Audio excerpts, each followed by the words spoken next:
How big is the BPO industry in the Philippines? We hear a lot about outsourcing to India and to China, and we hear about the Philippines. So where does it stand, and why is the Philippines such a prime place to hire people?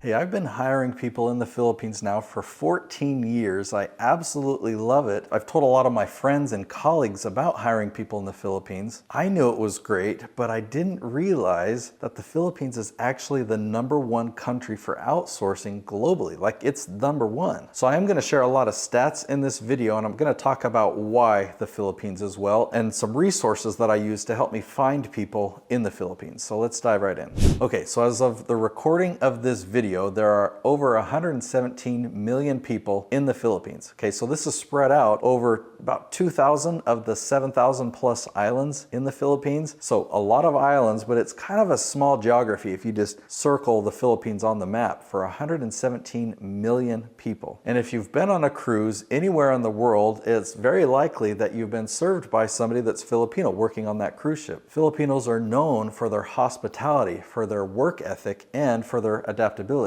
So here's a stat for you. Over 200,000 Filipinos work on cruise ships. And if you account for cruise ships and everything else shipping in the shipping industry, Filipinos account for 30% of all workers in the shipping industry. I knew it was big, but I wouldn't have assumed 30%. Okay, so what about people that work from home, like Filipinos that are virtual assistants that work from their home? So BPO, business process outsourcing, that's not actually an American term. I didn't know what that was until I heard Filipinos tell it to me, saying, yeah, I'm an expert in the BPO industry. It's kind of interesting to know that the country that outsources the most created the term, or they used the term business process outsourcing, BPO. Well, according to Google, the BPO industry contributes $30 billion to the Philippines economy. That's every year, so 30 billion a year.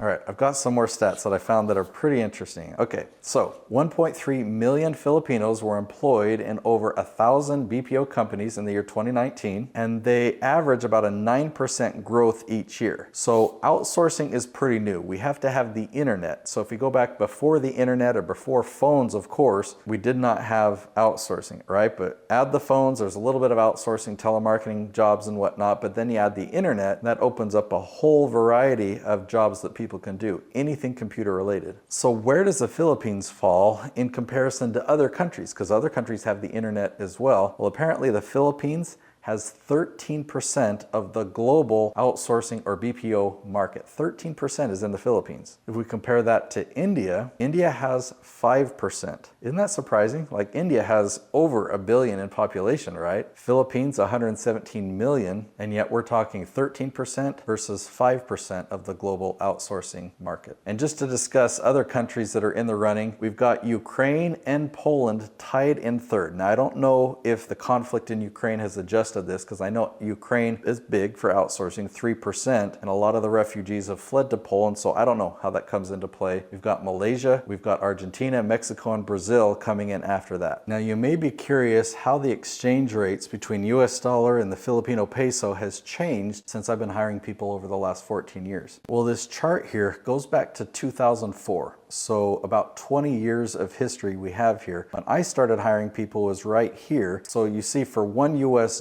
that amounted to about 47 or 48 Filipino pesos. The exchange rate is actually better today. Well, today the exchange rate is even more favorable for Americans. $1 exchanges for 55.8 Filipino pesos.